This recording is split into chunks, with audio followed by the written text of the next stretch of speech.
اعوذ باللہ من الشیطان الرجیم بسم اللہ الرحمن الرحیم الحمد للہ رب العالمین والصلاة والسلام علی اشرف الانبیاء والمرسلین سیدنا و مولانا ابی القاسم محمد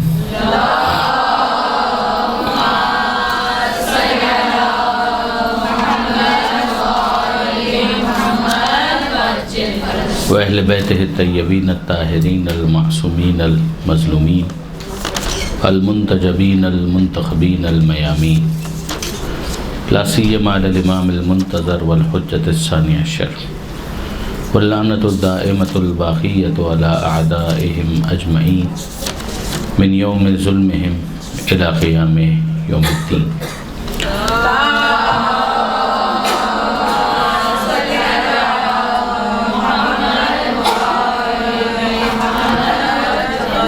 اما بعد فقد قال اللہ سبحانہ وتعالی فی القرآن الحکیم بسم اللہ الرحمن الرحیم ومن يعظم شعائر اللہ فإنها من تقوى القلوب.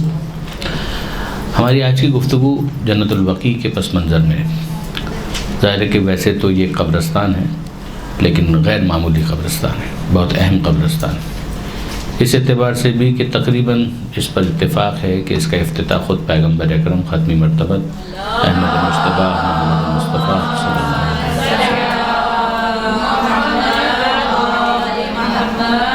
وسلم حضور نے اس کا افتتاح فرمایا تھا، اور افتتاح اس اعتبار سے ہوا تھا کہ پیغمبر اکرم کے ایک بہت ہی اچھے دوست تھے جن کا نام تھا جناب عثمان ابن مظعون رضی اللہ تعالی عنہ، جو پیغمبر اکرم کے بزنس پارٹنر بھی رہے تھے.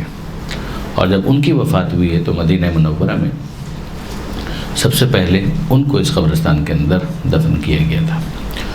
اور پیغمبر اکرم اپنے اس ساتھی سے اتنی محبت فرماتے تھے کہ اپنے بعض رشتہ داروں کی وفات پر بھی اپنے بچوں میں سے بعض جناب ابراہیم کے حوالے سے یا دیگر بعض ریلیٹیوز کی تدفین کے موقع پر انہوں نے یہ جملہ ارشاد فرمایا کہ ملحق ہو جاؤ اپنے بزرگ جناب عثمان ابن مظعون کے ساتھ.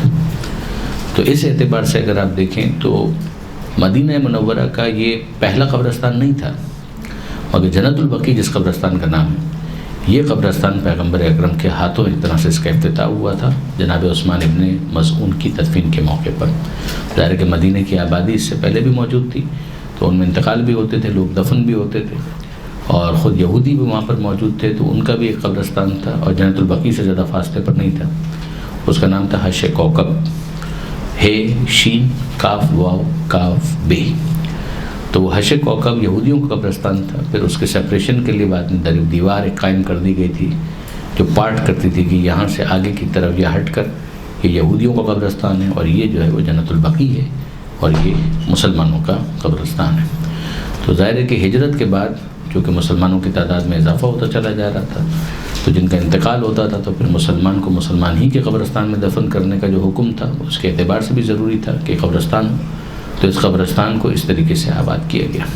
یہ بھی ذہن میں رکھیے گا کہ اس قبرستان کے اندر جو تاریخ کے اندر مختلف کتابیں اس موضوع پر لکھی گئیں اس سے اندازہ یہ ہوتا ہے کہ وہاں پر مکانات بھی تھے.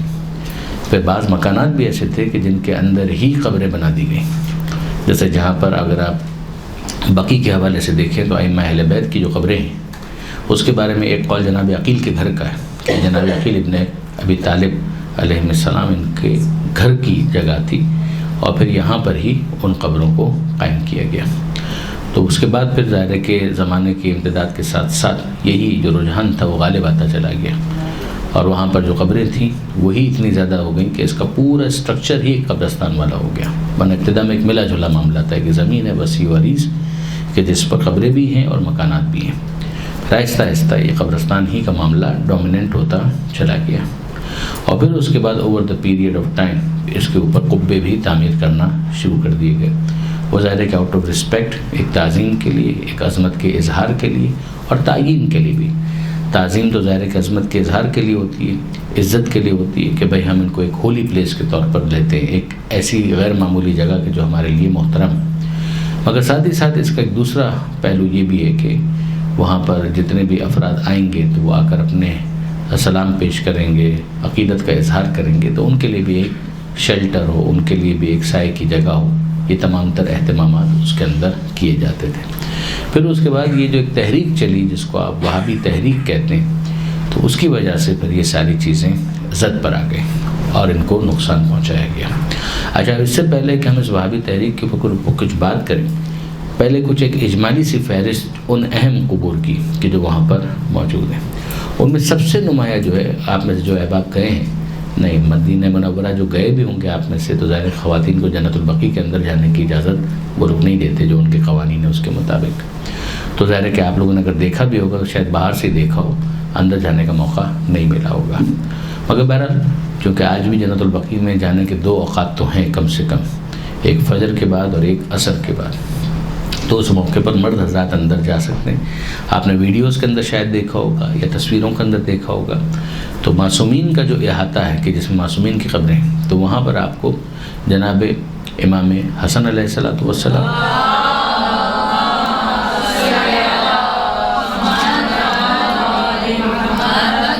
وعلی ھذا القیاس 4تھے امام، 5ویں امام اور 6ٹھے امام، یہ 4 امام ان کی قبریں تو ایک ساتھ۔ پھر اس کے بعد 2 قبریں اور ہیں جن میں سے ایک جناب عباس ابن عبد المطلب کی کہ جو پیغمبر اکرم کے چچا تھے، اور ایک قبر وہ ہے کہ جس کے بارے میں ایک گفتگو ہے کہ یہ خاتون جنت کی قبر ہے یا مادر امیر المومنین کی قبر ہے، یعنی یا زوجہ امیر المومنین کی قبر ہے یا مادر امیر المومنین کی قبر ہے، یا جناب سیدہ ہیں یا جناب فاطمہ بنت اسد ہیں۔ ان 2 کے بارے میں ایک گفتگو ہے۔ اچھا، یہ صرف شیعوں کے پاس نہیں ہے، شیعوں کے پاس ظاہر ہے کہ زیادہ اہتمام کے ساتھ یہ گفتگو ہے، مگر یہ کہ بہرحال برادران اہل سنت کی خود سعودی عرب سے جو کتابیں چھپتی ہیں ان میں بھی یہ آپ کو اوپینینز نظر آئیں گے کہ جناب سیدہ کی قبر کے بارے میں 3 احتمالات ہیں کہ یا جناب سیدہ اپنے حجرے میں دفن ہے، یا مسجد ہی کے اندر کہیں پر دفن ہے جنت کے ٹکڑے میں، اور یا پھر وہ جنت البقیع میں دفن ہے۔ تو ان 3 جگہوں کے بارے میں احتمال جس طرح سے شیعہ کتابوں کے اندر آئے، اسی طریقے سے برادران اہل سنت کی کتابوں کے اندر بھی آیا ہے۔ ان 3 احتمالات میں سے شیعہ حضرات کے نزدیک جو سب سے زیادہ احتمال قوی ہے وہ یہ ہے کہ وہ اپنے گھر میں دفن ہے، وہ اپنے حجرے کے اندر دفن ہے، لیکن بہرحال اس بات کا بھی امکان ہے کہ بقیع کے اندر ان کو دفن کیا گیا ہو، اور برادران اہل سنت کے نزدیک بقیع ہی میں ان کی تدفین کا امکان زیادہ ہے کہ ان کو جنت البقیع کے اندر دفن کیا گیا۔ تو جناب فاطمہ بنت اسد کے حوالے سے شیعہ حضرات اس بات کے زیادہ قائل ہیں کہ یہ جو احاطہ معصومین کی قبروں کا ہے اس میں جو قبر خاتون کی موجود ہے وہ جناب بنت اسد کی ہے، اور برادران اہل سنت اس بات کو زیادہ پروبیبل سمجھتے ہیں کہ یہاں پر جناب سیدہ کی قبر مبارکہ ہے۔ تو اس اختلاف سے قطع نظر لیکن بہرحال امکان تو دونوں گروہوں کے پاس موجود ہے، شیعہ بھی اس بات کے امکان کے قائل ہیں اور برادران اہل سنت بھی اس بات کے امکان کے قائل ہیں۔ اس کے بعد پھر اگر آپ دیکھیں تو اسی قبرستان کے اندر اگر آپ داخل ہوتے ہیں تو رائٹ سائڈ پر یہ احاطہ آ جاتا ہے جس میں معصومین کی قبریں، اور اگر آپ تھوڑا سا لیفٹ سائڈ کے اوپر چلے جائیں تو وہاں پر پھر ایک اور احاطہ موجود ہے کہ جس میں 3 قبریں بہت اہم ہیں، جس میں جناب ام البنین جناب حضرت ابو الفضل عباس کی والدہ گرامی،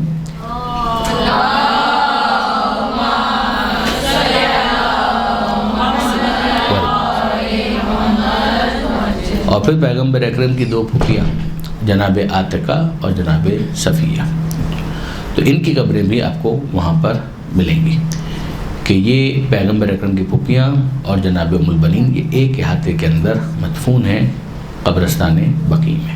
پھر اس کے بعد اگر آگے چلتے چلے جائیں تو پیغمبر اکرم کی ازواج میں سے بھی بہت سی ہیں کہ جن کی قبریں جنت البقیع کے اندر ہیں، پیغمبر اکرم کی ربائب وہ بیٹیاں کہ جن کو پیغمبر اکرم نے پالا تھا، جن کو برادران اہل سنت پیغمبر اکرم کی صلبی بیٹیاں مانتے ہیں، ہمارے یہاں عام طور پہ علماء ان کو پیغمبر اکرم کی لے پالک یا پیغمبر اکرم کی وہ بیٹیاں کہ جن کی پیغمبر اکرم نے سرپرستی فرمائی اور پرورش کی، تو جناب خدیجہ سلام اللہ علیہ کی یتیم بھانجیاں تھیں، تو ان کی بیٹیاں ہونے کے اعتبار سے وہ ان کے ساتھ تھی، پیغمبر اکرم کی سرپرستی میں آئی، تو عرف عام کے اندر جو طریقہ کار ہوتا ہے کہ ان کو پیغمبر اکرم کی بیٹیاں کہا جانے لگا، جس طرح سے جناب زید کو پیغمبر اکرم کا متبنہ یا بیٹا سمجھا جاتا تھا، جس کے اوپر پوری بحث سورہ احزاب کے اندر موجود ہے۔ تو یہ ایک ان کی قبریں بھی وہیں پر ہیں جنت البقیع کے اندر، اور پھر اگر آگے چلے جائیں تو جناب عبداللہ ابن جعفر طیار جو جناب زینب کے شوہر ہیں ان کی قبر بھی وہیں پر ہے۔ اسی طریقے سے اور قبروں کے اندر جو برادران اہل سنت کے مشاہیر ہیں ان میں امام مالک کی قبر بھی وہاں پر موجود ہے۔ اسی طرح سے اور آگے جائیں تو پیغمبر اکرم کے فرزند جناب ابراہیم ان کی قبر بھی اسی جنت البقیع کے اندر ہے۔ ایک احاطہ ہے کہ جس کے اندر شہداء احد میں سے جو زخمی افراد واپس آ گئے تھے اور پھر مدینہ آنے کے بعد ان کی تدفین ہوئی، انتقال ہوا، تو پھر اس کے بعد ان کی قبریں بھی وہیں پر موجود ہیں۔ واقعہ حرہ آپ نے سنا ہوگا کہ جو یزید کے سیاہ کاموں میں سے ایک کام ہے، ایک جرائم میں سے ایک جرم ہے، تو واقعہ حرہ کے نتیجے میں جتنے افراد شہید ہوئے تھے ان کی قبریں بھی جنت البقیع کے اندر بنائی گئی تھی۔ اور بہت ساری قبریں، جناب ابو سعید خدری کی قبر بھی وہیں پر ہے، اور ان کے علاوہ بھی کئی افراد ہیں کہ جن کی قبریں وہاں پر موجود۔ تو مدینہ منورہ کا یہ عمومی قبرستان تھا، ہزار افراد وہاں پر دفن ہوئے، بلکہ اب بھی اگر کسی کا انتقال ہوتا ہے تو اس کو جنت البقیع ہی میں دفن کیا جاتا ہے۔ مدینہ منورہ کا یہ بہت بڑا، بہت اہم اور بہت ہی مقدس قبرستان مانا جاتا ہے۔ یہ بات ہو گئی قبرستان بقیع کے بارے میں۔ اچھا، بقیع اس کا جو نام پڑا ہے ایک درخت کے نام پر ہے، بقیع غرقد، اس نام پر اس کا نام پڑا، یعنی اگر آپ انٹرنیٹ کے اوپر ٹائپ بھی کریں گے تو آپ کو وہ درخت بھی نظر آ جائے گا کہ جس کی وجہ سے اس قبرستان کا یہ نام پڑا۔ اب اگر آپ دیکھیں تو وہاں پر آپ کو کوئی درخت نظر نہیں آتا، لیکن یہ کہ ابتدا میں جب اس کو قبرستان بنایا جا رہا تھا تو اس وقت چونکہ اس طرح کے درخت پائے جاتے تھے تو اس نسبت سے اس کو بقیع غرقد کہا جاتا تھا۔ پھر اس کے بعد جنت البقیع، جنت تو آپ جانتے ہیں کہ ویسے ہی باغ کو کہا جاتا ہے، تو جنت البقیع یہ قبرستان کا نام پڑ گیا۔ جس طریقے سے مکہ کا اہم قبرستان ہے جنت المالا، اسی طریقے سے مدینہ منورہ کا اہم قبرستان ہے جنت البقیع۔ تو اب یہ جنت المالا، جنت البقیع دونوں قبرستان اور اس کے علاوہ بہت ساری یادگاریں، ان کو مسمار کیا گیا 2 مرتبہ۔ پہلی مرتبہ اس لیے کہ جو خود وہابی رجیم جس کو آپ کہیں گے یا نشت کی جو حکومت ہے، یہ پہلے ایک مرتبہ اقتدار میں آئی اور اس کے بعد پھر جو ترکی حکومت تھی اس نے اس کو بے دخل کر دیا، وہاں سے اس کو ہٹایا۔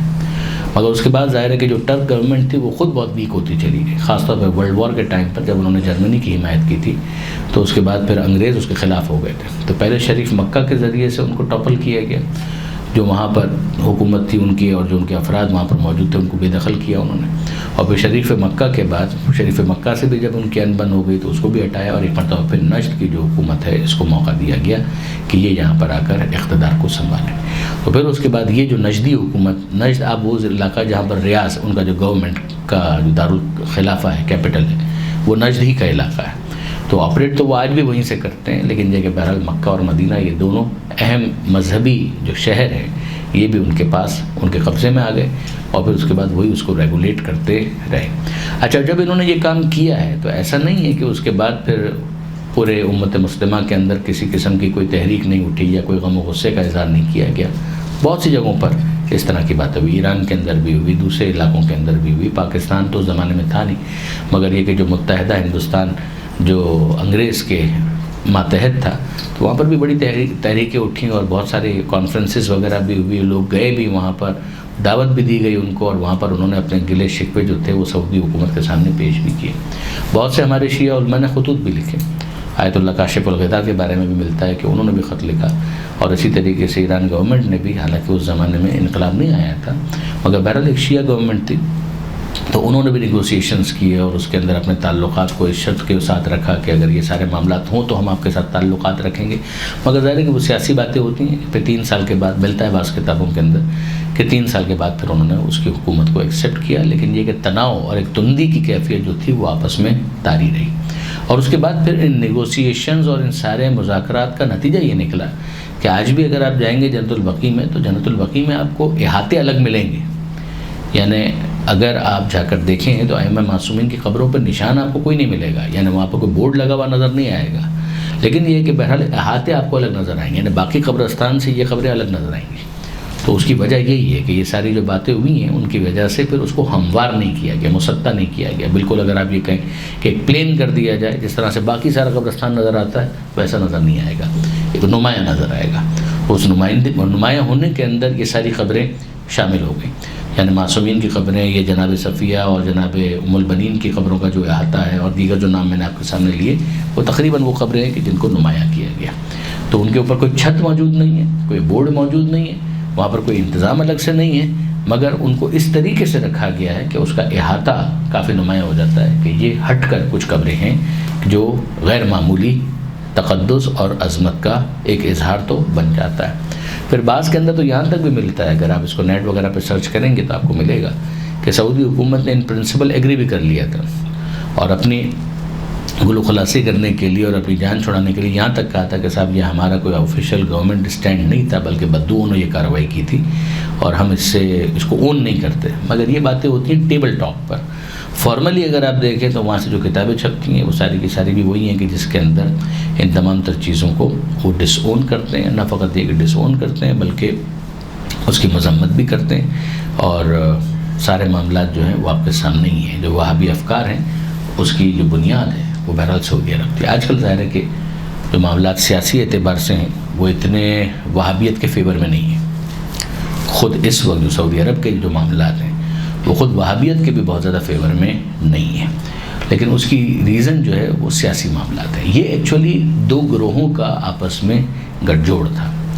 ایک جو محمد ابن عبد الوہاب، اس کی جو نسل ہے جس کو آل شیخ کہا جاتا ہے، اور دوسری طرف اگر آپ یہ کہیں کہ جو نجد کی حکومت ہے آل سعود، تو ان کا یہ آپ الائنس کہہ سکتے ہیں کہ آل سعود اور آل شیخ.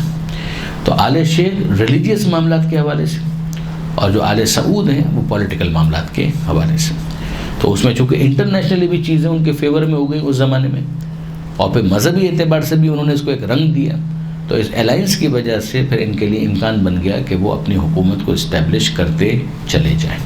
تو پہلی مرتبہ ان کی حکومت قائم ہوئی اور اس کو پھر انڈو کر دیا گیا، ختم کر دیا گیا. جو میں نے ابھی آپ سے عرض کیا کہ ٹرک گورنمنٹ نے، اس لیے کہ اس زمانے میں عثمانی خلافت، یہ عثمانی خلافت تیسرے خلیفہ کے نام پر نہیں ہے، یہ عثمانی خلافت جو ترکوں کی حکومت تھی اس کو کہا جاتا ہے. تو وہ جو عثمانی خلافت یا عثمانی حکومت تھی اس نے ان کو انڈو کر دیا، یعنی ان کو وہاں سے بے دخل کر دیا. لیکن سیکنڈ ٹائم کیونکہ عثمانی خلافت خود بہت کمزور ہو چکی تھی، لہٰذا وہ کچھ نہیں کر پائے، اور یہاں پر پھر ان کی حکومت بنتی چلی گئی. اور یہ کمبینیشن ان دو کا ہے، آل شیخ اور آل سعود کا. اچھا، اب آل شیخ اور آل سعود جو لڑ رہے تھے وہ کن سے لڑ رہے تھے؟ تو مدینہ منورہ کے اندر اس موقع پر کوئی شیعہ ڈومیننس نہیں تھی، شیعہ تھے ضرور وہاں پر، مگر یہ ایک عام جو اگر آپ آج یہاں پاکستان اور ہندوستان کے کانٹیکس میں دیکھیں تو ایک لفظ آپ سنتے ہیں بریلوی. تو ظاہر ہے کہ وہ وہاں کے رہنے والے اپنے آپ کو بریلوی نہیں کہتے. بریلوی جو ہیں وہ تو ظاہر ہندوستان کے ایک شہر سے نسبت کی وجہ سے، جیسے دیوبندی جتنے بھی ہیں وہ بھی ہندوستانی کا ایک شہر ہے دیوبند، اس سے نسبت کی وجہ سے وہ دیوبندی کہلاتے ہیں. لیکن یہ ہے کہ بہرحال آپ جانتے ہیں کہ ان دونوں کے درمیان عقائد کا ایک اختلاف تو ہے. جو دیوبندی حضرات ہیں وہ بہت سخت گیر کاؤنٹ ہوتے ہیں بہت سارے معاملات کے اندر، اور جو ہمارے بریلوی دوست ہیں وہ خوش عقیدہ کاؤنٹ ہوتے ہیں. اہل بیت سے محبت بھی ہے، نظر و نیاز کا سلسلہ بھی ہے، اور کسی نہ کسی انداز سے مجلسوں کے اندر شرکت بھی ہے، بلکہ اپنے طور پر مجلسوں کا انتظام بھی ہے. یہ سارے انداز جو ان کے یہاں نظر آتے ہیں، زیارت پر جانا، تعمیر مشاہد، قبور کی زیارت کرنا، یہ ساری چیزیں ان کے یہاں پائی جاتی ہیں، ہمارے یہاں بھی پائی جاتی ہیں. تو اس کی وجہ سے ایک کامن گراؤنڈ بن جاتا ہے. تو یہ جو کامن گراؤنڈ بن جاتا ہے تو وہ بہت سارے مشترکات ہیں کہ جن کی وجہ سے آگے بڑھنا آسان ہو جاتا ہے. تو اب اگر آپ اس زمانے کی جو ترک حکومت ہے اس کو اگر آپ دیکھیں تو وہ اپنے آپ کو بریلوی نہیں کہتے تھے، مگر جو آپ بریلوی دیکھتے ہیں سم سارٹ آف اسی ٹائپ کے عقائد ان کے بھی ہوا کرتے تھے. اور اسی لیے اگر ان کو اگر آپ دیکھیں تو یہ اپنے آپ کو اہل سنت یا سنی ان کے مقابلے پر بھی کہتے ہیں. یعنی ایک تو یہ کہ اگر آپ یہ کہیں کہ بھئی شیعوں کے ساتھ دوسرا فرقہ کون سا ہے تو آپ کہیں کہ اہل سنت ہے، سنی نہیں. یہ خود اپنے آپ کو جو اہل سنت و سنی کہتے ہیں تو اس میں ایک ان کا مطلب یہ بھی ہوتا ہے کہ بھئی ہم لوگ وہابی نہیں ہیں، ہم لوگ دیوبندی نہیں ہیں. اب اگر دیوبندیوں کو اگر آپ پوچھیں تو وہ بھی کہیں گے کہ ہم بھی اہل سنت ہیں. ایسا نہیں ہے کہ وہ اپنے آپ کو اہل سنت سے خارج کرتے ہیں، لیکن یہ اگر ان سے اگر آپ پوچھیں تو وہ کہیں گے کہ نہیں یہ سنی تھوڑی ہیں. ان لوگوں نے تو جنگ کی تھی اہل سنت کے خلاف جب یہ لوگ سعودی حکومت بنا رہے تھے، کیونکہ سعودی حکومت خود اس خاندان کے نام پر ہے، آل سعود کے نام پر اس حکومت کا نام رکھا گیا سعودی حکومت. سعودی عربیہ یا سعودی عرب خود جگہ کا بھی جو نام رکھا گیا یا ملک جو آفیشیلی ان کا بنا تو اس کا بھی نام انہوں نے اپنے خاندان کے نام پر رکھا تھا کہ سعودی عرب ہے، یہ سعودی حکومت ہے، ہم آل سعود ہیں، یہ اس طریقے سے. لیکن یہ افراد مذہبی اعتبار سے کیا ہے، خود ان سے پوچھیں تو وہ اپنے آپ کو وہابی نہیں کہتے، وہ اپنے آپ کو کہتے ہیں کہ ہم سنی ہیں. اگر آپ بریلویوں سے پوچھیں یا وہ ترک حکومت جس کو انہوں نے ٹاپل کیا تھا ان سے پوچھیں تو وہ کہتے ہیں ہم اہل سنت ہیں. تو بھائی فرق کہاں پر آتا ہے؟ وہ فرق یہاں پر آتا ہے، وہ کہتے ہیں کہ یہ لوگ توہین کرنے والے ہیں، ہم لوگ ادب کرنے والے ہیں. یہ ان دونوں کے درمیان اس طرح کی گفتگو رہتی ہے. اب وہ ترک حکومت تو بہرحال ختم ہو گئی، مگر یہاں پر جو پھر باتیں ہوتی ہیں وہ یہی ہوتی ہیں کہ اگر آپ ہمارے جو بریلوی علماء ہیں، دوست ہیں، ان کی اگر گفتگو سنیں تو وہ یہ عام طور پہ کہا کرتے ہیں کہ یہ وہابی ہیں جنہوں نے سنی حکومت کو ختم کیا. ان کا جو کلیم ہے وہ یہ ہے کہ یہ وہابی ہیں کہ جنہوں نے سنی حکومت کو وہاں پر ختم کیا. کہاں پر؟ حجاز میں. اس جگہ کا نام حجاز تھا اور اس نام کو بھی تبدیل کر کے انہوں نے سعودی عرب بنا دیا. تو سعودی عرب بھی نام دیا، نام بھی تبدیل کیا، وہاں کے کلچر کو بھی تبدیل کر دیا، وہاں کے جو مذہبی مراسم ہیں ان کو بھی تبدیل کر دیا، اور سنی کا ایک عنوان انہوں نے اپنے لیے قائم رکھا، لیکن ان کا سنیت سے کوئی تعلق نہیں ہے. یہ ہمارے عام طور پہ بریلوی علماء بیان کیا کرتے ہیں. امید ہے کہ بات آپ کے لیے واضح بھی ہوگی. اب آئیے تھوڑا سا ہم لفظ وہابی کے اوپر گفتگو کرتے ہیں کہ یہ لفظ وہابی کہاں سے آیا. بنیادی طور پر جو یہ عقائد ہیں کہ جس کے اندر سب سے بڑا ایشو تو اس وقت جو ہم ڈسکس کر رہے ہیں وہ تو یہی والا ہے کہ بھئی جو عمارتیں قائم کی جاتی ہیں قبروں کے اوپر، کیا انہیں قائم کیا جا سکتا ہے یا نہیں. اس میں جو ان کے نظریات ہیں وہ بہت سخت ہیں کہ نہیں کیا جا سکتا، یہ بت پرستی ہے، یہ شرک ہے، یہ بدعت ہے، یہ ساری چیزیں. تو پھر اس کے لیے جو ان کے نظریات ہیں انہوں نے لیے کہاں سے یہ ساری چیزیں؟ یہ انہوں نے لیے 8ویں صدی کے ان کے عالم تھے جن کا نام تھا ابن تیمیہ.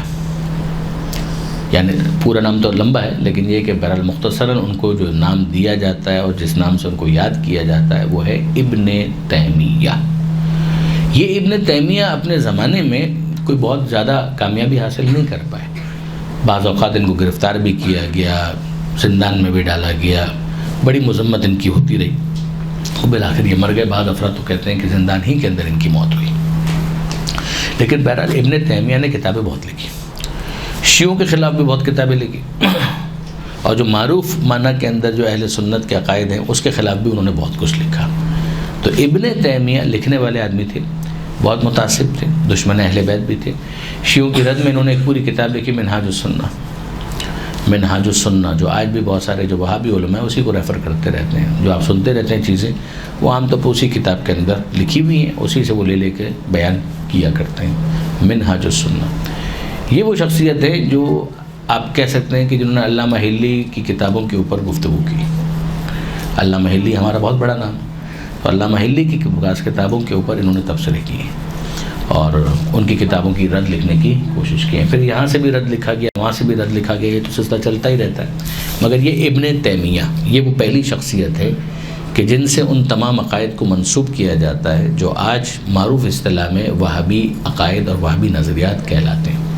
پھر اس کے بعد جو دوسری شخصیت کہ جنہوں نے اس کو صحیح معنوں میں اٹھایا وہ محمد ابن عبد الوہاب کی، کہ جن کی اولاد کو آل الشیخ کہا گیا، جو ابھی میں آپ سے عرض کر رہا تھا کہ آل الشیخ اور آل السعود ان دو کا یہ کمبینیشن یا الائنس تھا. تو یہ جو محمد ابن عبد الوہاب ہیں ان کے والد کا نام ہے عبد الوہاب. ان کا اپنا نام تو تھا محمد، ان کے ابا کا نام یا ان کے والد کا نام تھا عبد الوہاب. تو ان کے فالوورز کو جو وہابی کہا گیا وہ ان کے باپ کے نام سے منسوب کر کے ان کو وہابی کہا گیا. یعنی ان کو محمدی نہیں کہا گیا. محمدی اس لیے نہیں کہا گیا کہ ایسا ذہن میں نہ ہے کہ یہ پیغمبر اکرم کی بات ہو رہی ہے، اس لیے پیغمبر اکرم کا نام بھی محمد، تو یہ نہ ہو جائے کہ پیغمبر اکرم کی طرف انتساب ہو جائے، لہٰذا ان کو منسوب کیا گیا ان کے والد کے نام سے کہ بھئی یہ وہابی ہیں، یعنی اس کے ماننے والے ہیں کہ جس کے ابا کا نام عبد الوہاب تھا.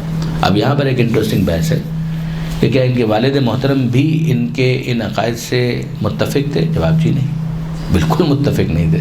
نہ فقط یہ متفق نہیں تھے بلکہ بہت سخت مخالف تھے، لڑائی تک کی نوبت آ گئی تھی. مگر یہ ہے کہ بہرحال یہ تاریخ کی آپ ستم ظریفی دیکھیے کہ بہرحال جو ابا ہیں وہ خلاف ہیں اور جو ماننے والے ہیں ان سب کو ان کے ابا کے نام پر ہی یاد کیا جاتا ہے کہ عبد الوہاب میں سے اب نکال کر وہاب لیا گیا اور یا نسبتی لگا کر ان سب کو وہابی کہنا شروع کر دیا گیا. تو بہت سخت مخالف تھے، وہ بھی عالم تھے، پڑھے لکھے آدمی تھے.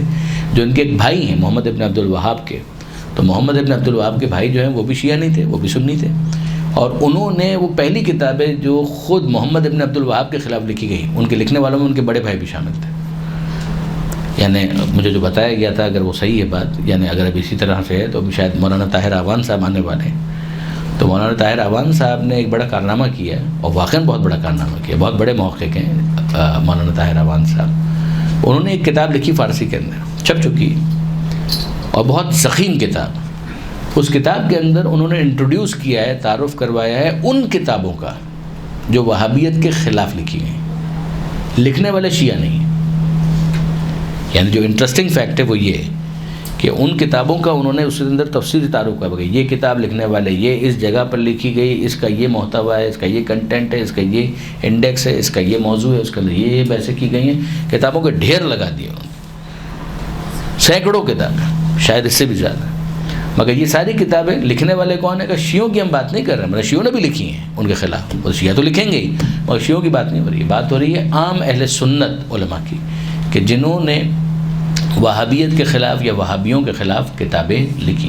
تو ظاہر ہے کہ اس کے اندر اس کتاب کو بھی آپ کو شامل کرنا پڑے گا کہ جو محمد ابن عبد الوہاب کے اپنے بھائی نے ان کے خلاف لکھی تھی۔ پاکستان میں بہت کتابیں لکھی گئیں، ہندوستان میں بہت کتابیں لکھی گئیں، عرب علاقوں میں بہت لکھی گئیں، ایران کے اندر بہت لکھی گئیں۔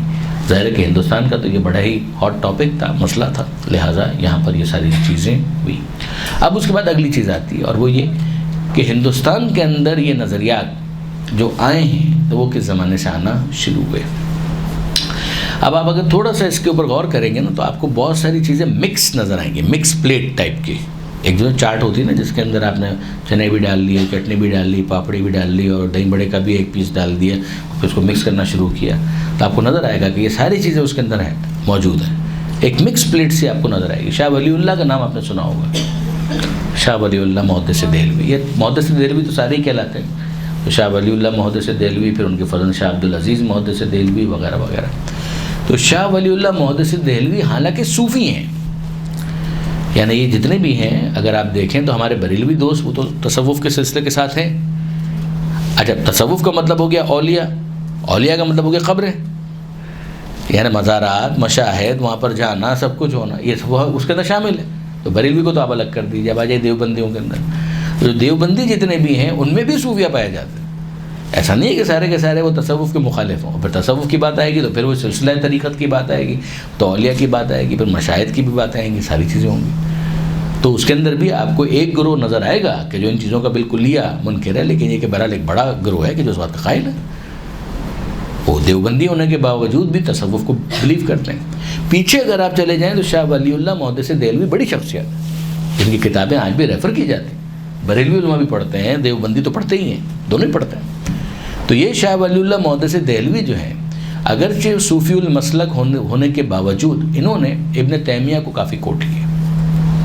تو اس وقت باقاعدہ ایک الگ کلٹ کے طور پر یہ ہندوستان کے اندر نمایاں نہیں تھے، لیکن یہ ہے کہ ان افراد کی وجہ سے ابن تیمیہ کے افکار کو پینیٹریٹ کرنے کا موقع ملا۔ یہ علامہ سید علی نقی صاحب نے بھی اپنی کتاب کے اندر اس بات کو ہائی لائٹ کیا، ان کی بڑی اہم کتاب ہے اس موضوع پر، رد وہابیت، اس کے بارے میں بھی تھوڑی بہت بات ہم کریں گے انشاءاللہ۔ تو اس رد وہابیت کے اندر بھی انہوں نے اس بات کو ہائی لائٹ کیا کہ جہاں تک مجھے معلوم ہے کہ شاہ ولی اللہ محدث دہلوی وہ پہلی شخصیت ہیں کہ جنہوں نے اپنے کتابوں کے اندر، نظریات کے اندر ابن تیمیہ کو کوٹ کرنا شروع کیے۔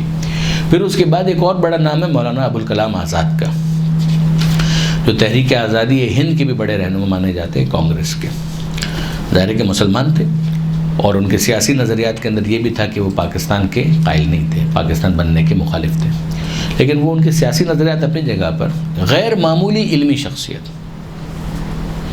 یعنی no doubt about it, Maulana Abul Kalam Azad غیر معمولی علمی شخصیت، نہ ان کے علم کا آپ انکار کر سکتے ہیں، نہ ان کی تقریر کا آپ انکار کر سکتے ہیں۔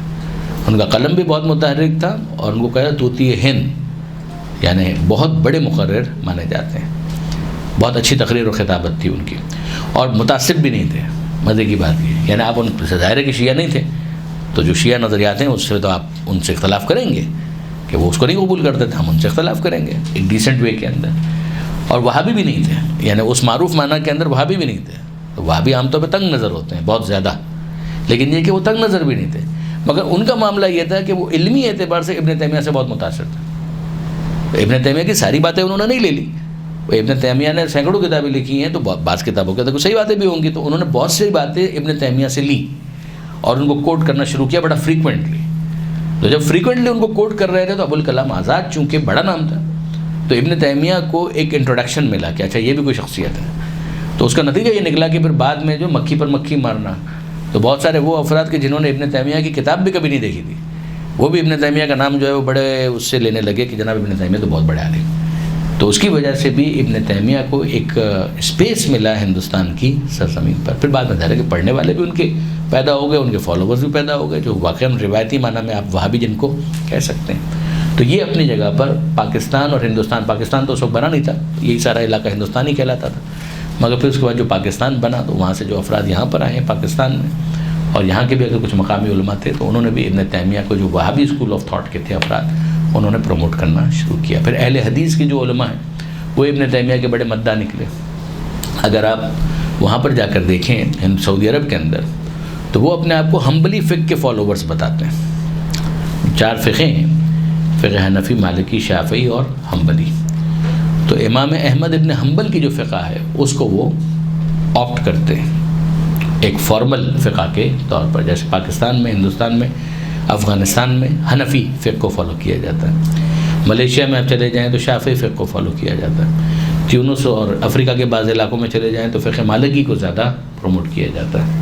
تو اسی طریقے سے اگر آپ ان کو دیکھیں سعودی عرب میں جو اس وقت جو سلسلہ ہے اس میں فقہ حنبلی, امام احمد ابن حنبل کی فقہ کو اون کیا جاتا ہے. اب اس کے بعد سوال یہ پیدا ہوتا ہے کہ اس کا یہ مطلب ہے کہ جو وہابی ہوتا ہے وہ حنبلی ہوتا ہے؟ جواب جی نہیں, یہ کوئی ضروری نہیں.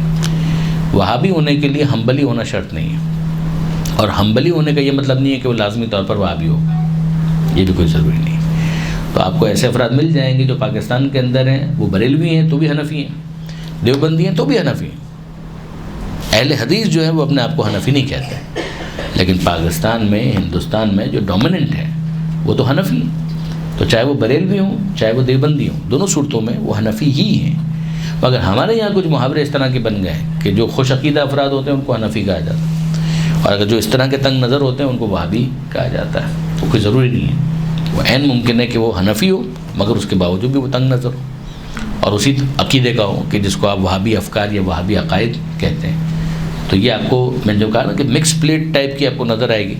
کچھ ہمارے محاورات کے اندر بھی جو شیعوں کے درمیان رائج ہو گئے, اور جو خود ان کے حوالے سے بھی اگر آپ دیکھیں تو بعض افراد ہیں دیوبندی ہیں, تصوف کی طرف بھی ہیں, لیکن بہرحال وہابی ہو گئے.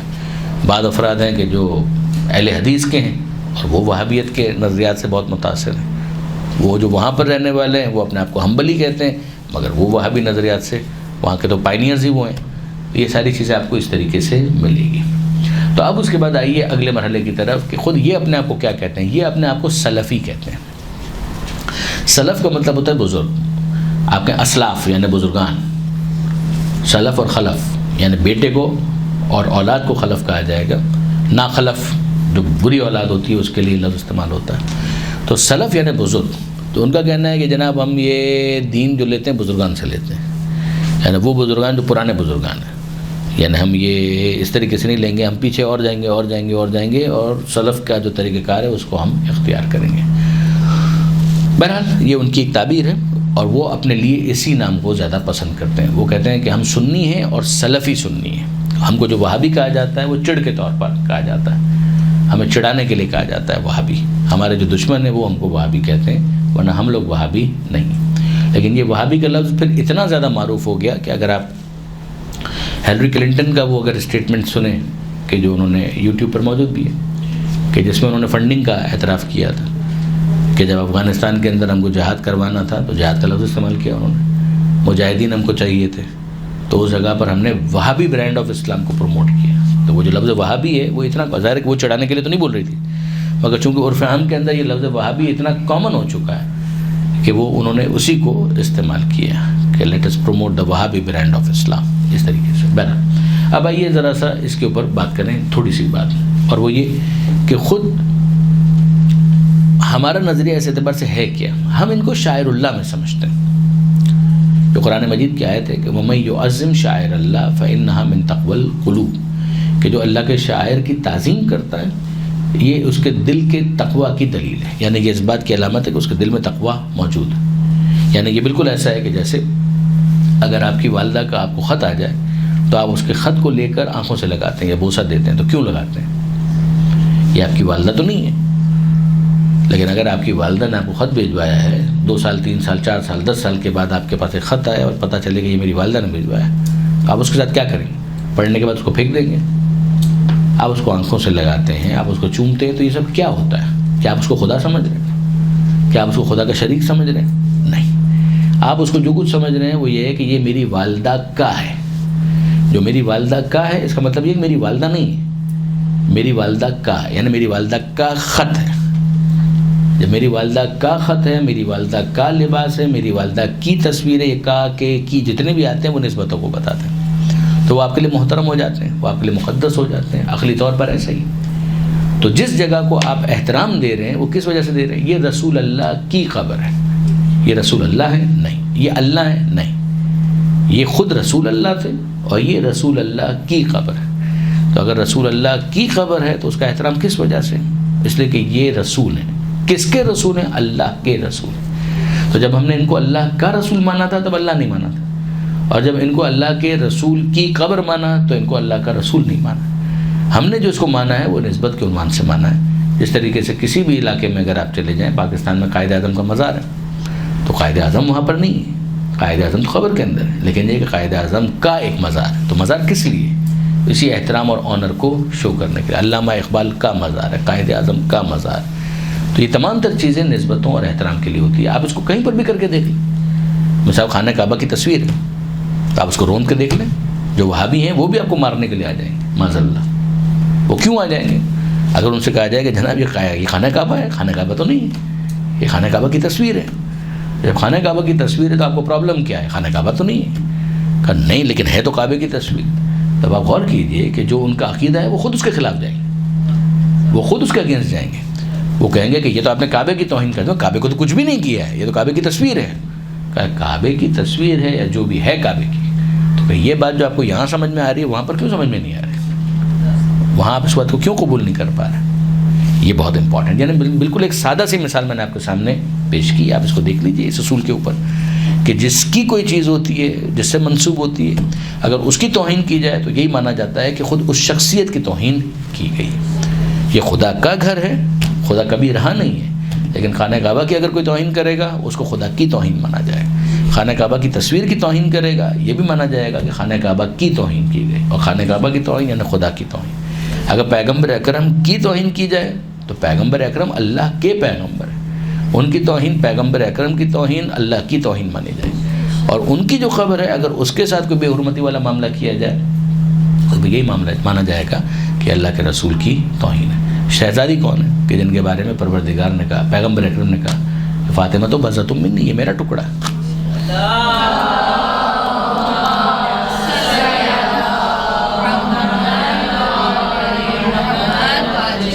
تو اصول اگر آپ سمجھیں کہ ساستہ کے اندر ہی تو روایت موجود ہے نا کہ فاطمہ میرا ٹکڑا ہے، جس نے اس کو غضب نہ کیا اس نے مجھے غضب نہ کیا، جس نے اس کو اذیت دی اس نے مجھے اذیت دی. تو اب اس کے بعد رہتا کچھ نہیں کہ اگر آپ جناب سیدہ کی توہین کریں تو یہ مانا جائے گا جیسے پیغمبر اکرم کی اہانت کی گئی. تو جناب سیدہ کی قبر کی اگر توہین کی گئی اصول وہی رہے گا.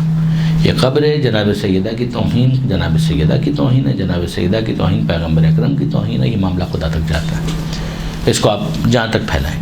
پھر اس کے بعد وہ جو قرابت داروں سے محبت کی جو بات کی گئی، لا اسألکم علیہ اجرا الا المودۃ فی القربى، کہ میں تم سے کوئی اجر نہیں چاہتا مگر یہ کہ میرے قرابت داروں سے مودت اور محبت اختیار کی جائے. تو یہ کون سا طریقہ ہے مودت اور محبت کا جو آپ نے اختیار کیا؟ اس کے اندر جو فقہی بحث ہیں اس کے اندر بھی کوئی وزن نہیں. میں آپ کے سامنے ایک کتاب صرف انٹروڈیوس کرنا چاہوں گا جس کا بھی میں نے تھوڑی دیر پہلے حوالہ بھی دیا. یہ کتاب علامہ سید علی نقی صاحب کی، رد وہابیت. یہ آؤٹ آف پرنٹ تھی اور اس کو پھر واپس ایک دوسرے نام سے کشف النقاب کے نام سے شائع کیا گیا تھا. مجھے نہیں معلوم اس وقت یہ اویلیبل ہے یا نہیں، انٹرنیٹ پر بہرحال آپ کو مل جائے گی. اگر آپ صرف اس کتاب کو لکھیں گے رد وہابیت علامہ سید علی نقی صاحب نقن صاحب علی اللہ مقامہ، تو یہ کتاب آپ کو نیٹ کے اوپر مل جائے گی. books.shiatigers.com پر بھی یہ اویلیبل ہے.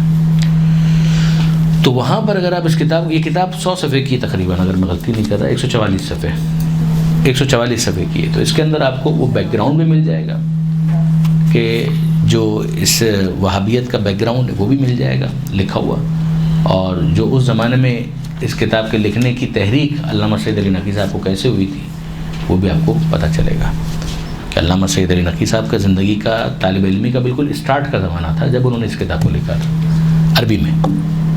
اس کا نام انہوں نے رکھا تھا کشف النقاب عن عقائد محمد ابن عبد الوہاب، کہ نقاب کشف کرنا یعنی نقاب ہٹا دینا، یعنی جو پردہ پڑا ہوا ہے اس کو ہٹا دینا کہاں سے؟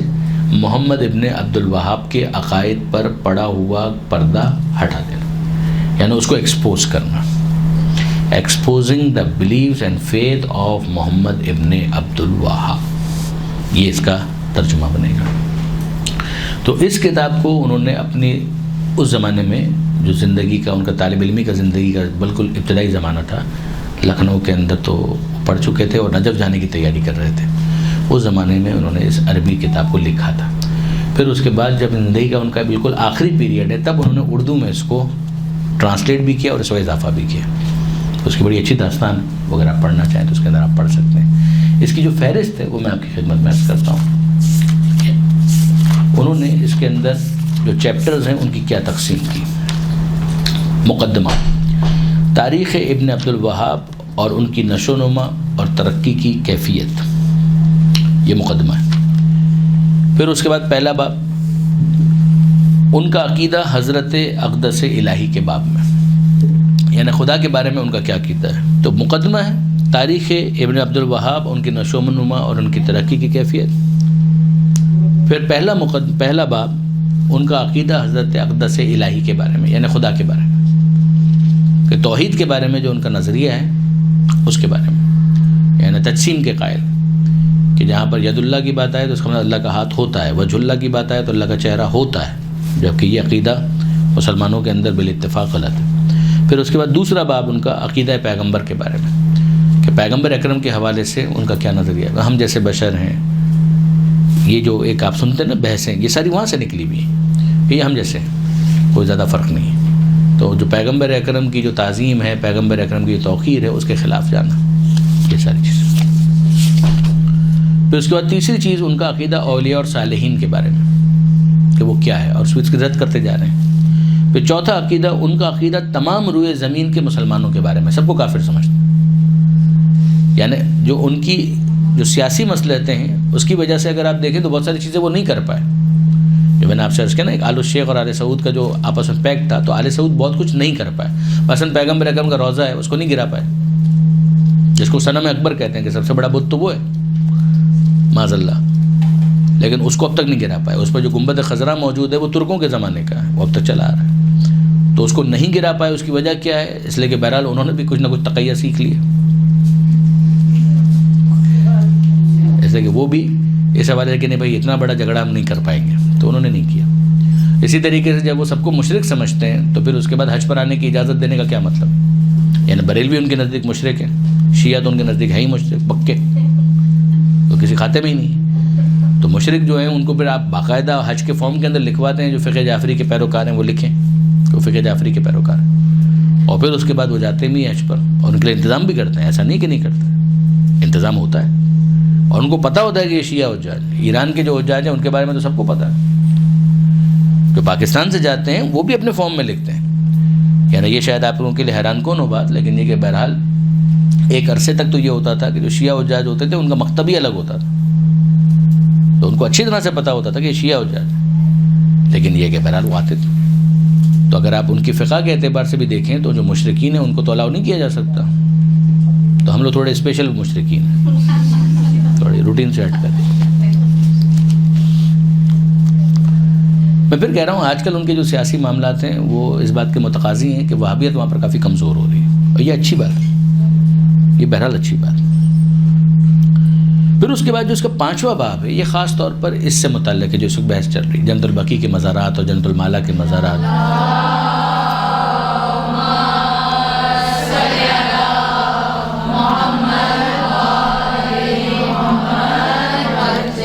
انبیاء صالحین کے مزارات اور قبور کے بارے میں یہ پورا باب ہے، اور یہ باب اس اعتبار سے سب سے امپورٹنٹ ہے کہ جو اس وقت جو ریلیونٹ بحث ہے وہ اسی سے متعلق ہے. پھر 6واں باب ان کا ہے ان احادیث اور اخبار میں جو اہل نجد کے بارے میں رسول خدا صلی اللہ علیہ وآلہ وسلم سے وارد ہے.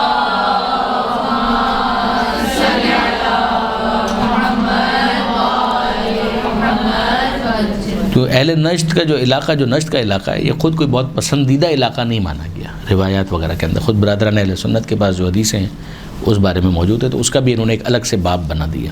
پھر 7واں باب ہے اس کا وہابی جماعت کی عملی سرگرمیاں اس کے نمایاں ہونے کے وقت سے زمانہ حال تک. اس میں سب سے امپورٹنٹ رول تھا ان کے پیسے کا، تو تیل کی دولت جو وہاں سے نکل آئی تھی اس کی وجہ سے ان کے پاس مال بہت آ گیا، تو مال کا انہوں نے ایک مصرف یہی سمجھا کہ جو دین کا ان کے نزدیک ایک ورژن ہے اس کی اشاعت کے لیے انہوں نے اس پیسے کو بہت خرچ کیا۔ پھر وہی والی بات کہ جو سیاست وقت کے جو تقاضے ہوتے ہیں اس کے مطابق بھی، جیسے افغانستان دوسرے معاملات اس میں ضرورت تھی تو اس میں بھی انہوں نے پیسہ ٹھیک ٹھاک استعمال کیا۔ یہ ہے عربی کتاب کی جو ان کی فہرست ہے، اس کے اندر یہ ساری چیزیں اردو میں بھی آ گئی۔ پھر اس کے علاوہ انہوں نے نوٹ لکھا ہے خدا علامہ سید علی نقی صاحب نے کہ اس اردو کتاب میں مذکورہ عناوین سے پہلے 2 عنوانوں کا، جنہیں اس اردو کتاب کا مقدمہ سمجھنا چاہیے، شروع میں اضافہ کیا جا رہا ہے، اور وہ کیا ہے؟ مسلمانوں میں عموماً اور شیعوں میں خصوصاً ہندوستان اور پاکستان کے اندر لفظ وہابی کی اصطلاح، جس کا خلاصہ بھی میں نے آپ کے سامنے بیان کیا۔ اور پھر دوسری چیز کہ ہندوستان میں وہابیت کا فروغ اور اس کی مختلف شکلیں، جو میں نے آپ کی خدمت میں عرض کیا کہ شاہ ولی اللہ اور مولانا ابوالکلام آزاد کا اس حوالے سے ایک کردار بنتا ہے، حالانکہ مولانا ابوالکلام آزاد وہابی نہیں تھے، مگر اس کے باوجود ان کا ایک رول اس کے حوالے سے بنتا ہے۔ یہ آج کی کچھ گزارشات تھیں، معروضات تھے، اگر کوئی سوال آپ کا ہے تو ارشاد فرمائیے۔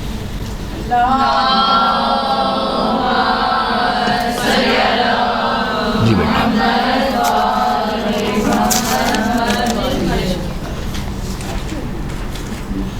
رسول کے دور میں تو فرقے نہیں تھے، تو فرقے بندی غلط ہے، بالکل غلط ہے، فرقہ بندی تو بالکل غلط ہے نا۔ رسول کے دور میں فرقے نہیں تھے تو فرقہ بندی غلط ہے، تو صحیح ہے، یعنی اس میں جو تبصرہ لکھا ہوا ہے اس میں ہمیں کوئی اعتراض ہی نہیں ہے۔ آپ اس میں ہم سے سوال کیا، جواب کیا چاہ رہے ہیں؟ بالکل نہیں بنانے چاہیے۔ ہم یہ کہتے ہیں کہ صحیح مسلم میں پیغمبر اکرم کی یہ حدیث موجود ہے کہ میں تمہارے درمیان 2 چیزیں چھوڑ کے جا رہا ہوں، ایک اللہ کی کتاب، دوسرے میری اطرت، میرے اہل بیت۔ جب تک تم ان دونوں سے متمسک رہو گے ہرگز گمراہ نہیں ہوں گے، اور یہ دونوں ایک دوسرے سے جدا نہیں ہوں گے جب تک یہ میرے پاس حوض کوثر پر نہیں پہنچ جاتے۔ تو ایک طرف آپ کو قرآن کو تھامنا ہے، دوسری طرف آپ کو اہل بیت سے وابستگی اختیار کرنی ہے، ان دونوں سے آپ کو دین کو لینا ہے۔ یہ پیغمبر اکرم کا صاف فرمان ہے، اس کے خلاف جو بھی جاتا ہے وہ الگ فرقہ بناتا ہے۔ آپ سمجھ رہے میری بات؟ پیغمبر اکرم خود کیا ہے؟ اس حوالے سے اگر یہ وہابی حضرات ایک دوسری بات کہنا شروع کر دیں گے تو فرقہ تو بن ہی جائے گا۔ تو پیغمبر اکرم کا جو مرتبہ اور مقام ہے غیر معمولی، اگر آپ اس کو ڈیمینش کریں گے تو پیغمبر اکرم کے حوالے سے فرقہ آپ نے بنا دیا نا۔ اسی طریقے سے اگر آپ توحید کے حوالے سے وہ والی چیز پیش کریں گے جس کو تجسیم کہتے ہیں کہ بھائی اللہ کا ہاتھ، اس کا کیا مطلب ہے کہ اللہ کا اسی طرح کا ہاتھ ہے کہ جس کی انگلیاں بھی ہوتی ہیں، پیغمبر اکرم کا اللہ کا بازو بھی ہے، اللہ کا چہرہ بھی ہے، تو پھر مسئلہ خراب ہوگا۔ آپ سوچیے اس بات کے اوپر کہ یہ بن کیسے رہے، فرقے کیسے بنتے ہیں؟ فرقے بنتے ہیں بعض مرتبہ غلط فہمیوں کی وجہ سے، جس کو آپ کہتے ہیں انٹرپریٹیشن کا ایرر۔ ایک انٹرپریٹیشن کا ایرر ہوتا ہے، وہ ہے غلط فہمی کا نتیجہ، کہ آپ نے سورس ٹھیک لیا ہے مگر اس کو انفر غلط کیا۔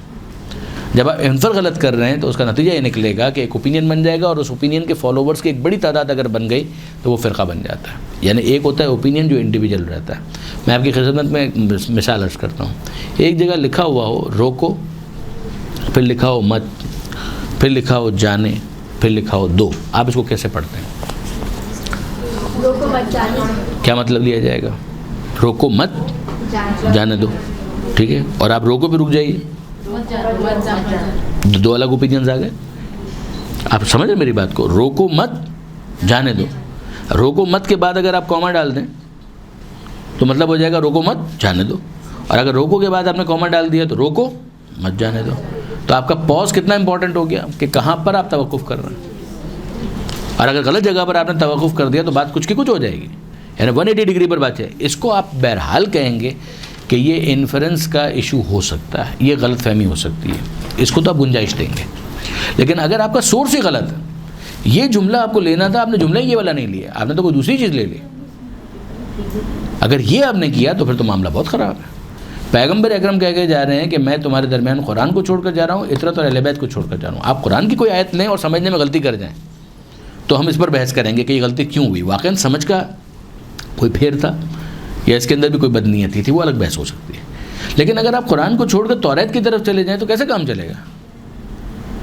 کوئی توریت منسوخ ہو چکی ہے، قرآن جو ہے ویلڈ کتاب ہے، تو آپ قرآن کو کیوں چھوڑ رہے ہیں؟ جب پیغمبر اکرم کہہ رہے ہیں میں قرآن مجید کو تمہارے درمیان چھوڑ کے جا رہا ہوں اور آپ قرآن ہی کو چھوڑ رہے ہیں، کیسے چلے گا؟ پیغمبر اکرم کہہ رہے ہیں میں اہل بیت کو تمہارے درمیان چھوڑ کر جا رہا ہوں، آپ اہل بیت کو ہٹا رہے ہیں اور اس کے بعد لا رہے ہیں کسی اور کو، کیسے کام چلے گا؟ یہ ہے بنیادی ایشو، سمجھ رہے ہیں؟ تو جس چیز کو پیغمبر اکرم اپنی میراث کے طور پر چھوڑ کر گئے علمی، اس کو آپ لے لیجئے، تو پھر کیوں اختلاف ہوگا؟ پھر اگر اختلاف ہوگا تو زیادہ سے زیادہ وہ غلط فہمی کا اختلاف ہوگا، وہ تو پھر ایڈریس کیا جا سکتا ہے۔ اور کیا ہے جی؟ یہ کوشچن سوال یہ ہے کہ ہاں جی ہاں شاہ عبد اللطیف بھٹائی کے بارے میں کہا جاتا ہے کہ یہ بھی صوفی بزرگ تھے. صوفی بزرگ تھے. ان کا جو عقیدہ تھا وہ تو شیعہ تھے. شیعہ تھے. اچھا میں نے سنا ہے کہ ارے یہ اتنا لمبا سوال کیا ہے یہ؟ اچھا یہ سیرت امام حسن کے چند پیر. میں تو ڈر گیا. میں نے سنا ہے کہ انہوں نے جو بکس لکھی ہیں ہاں عمر بن خطاب اور اس طرح سے, وہ چھوڑ دیجیے, آج کا موضوع تو نہیں ہے نا. تو مطلب یہ اینٹی نہیں تھے. بہرحال جو سندھ کے جو بزرگان جو بتاتے ہیں اور جنہوں نے شاہ جو رسالو ان کی جو نمائندہ جو تصنیف ہے اس کا جو مطالعہ کیا ہے تو وہ تو کہتے ہیں کہ بالکل سندھی. بہرحال میں پڑھ نہیں سکتا, میں معذرت چاہتا ہوں, میں نہیں پڑھ پاتا. یعنی صرف اتنا ہی کہ تم جو نالو چھا ہے مجھے نالو یہ اتنا تو پتہ ہے, معذرت. اور یہ اس کے اندر کیا اچھا حال ہے یہاں تک بھی ہمیں معلوم ہے. ہمارے بہت اچھے دوست ہیں جو انٹیریئر سندھ کے ہمارے دوست ہیں, بہت ہی اچھے دوست ہیں, بہت پیارے دوست ہیں اور بہت رسپیکٹ بھی کرتے ہیں. لیکن یہ کہ بہرحال بدقسمتی یہ ہے کہ جو اسکول کے اندر جو تھوڑی بہت سندھی سیکھی ہے اس کے علاوہ ہمیں نہیں آتا. تو شاہ جو رسالو دیکھا بھی ہے لیکن یہ کہ پڑھنے کی ہمت نہیں کر پایا. لیکن شاہ جو رسالو جنہوں نے پڑھا ہے اس کے اندر جو کچھ وہ بتاتے ہیں اس کے مطابق تو ان کے شیعہ ہونے کو ڈاؤٹ نہیں کیا جا سکتا, بہت مشکل ہے. لیکن ہماری اپنی کوئی تحقیق نہیں شاہ عبد اللطیف بھٹائی کے بارے میں. ٹھیک ہے, کافی ہے آج کے تک. اللہ آپ لوگوں کا حامی و ناصر ہو. آپ بہت اچھا کام کر رہے ہیں یہاں پر. القائم کے ہمارے دوست بھی اور جو یہاں پر شریک ہوتے ہیں وہ بھی میں آپ لوگوں کو مبارکباد دیتا ہوں. آپ ایک ایسے سیٹ اپ کا حصہ ہیں کہ جس کی بین الاقوامی سطح پر ایک پذیرائی بھی ہے, امپیکٹ بھی ہے. صرف پاکستان کی سطح پر نہیں, بین الاقوامی سطح پر. جیسے کہ جہاں پر بھی مجلسوں کے لیے جاتے ہیں وہاں پر نہ فقط یہ کہ دیندار افراد بلکہ علماء تک بعض جگہوں پر میں نے دیکھا ہے کہ وہ کہتے ہیں کہ القائم کی جو ویب سائٹ یا ویب سائٹ نہیں, فیس بک کا جو پیج ہے یا جو ٹیوب دوسرے چینلز بھی, ویب سائٹ بھی ہوگی, میری توجہ نہیں ہے, جو وہ بتا رہے تھے, اس میں اگر کوئی چیز آتی ہے تو ہمیں اطمینان ہو جاتا ہے کہ ہاں یہ آل محمد کا ورژن ہے کہ جو ہم تک پہنچ رہا ہے.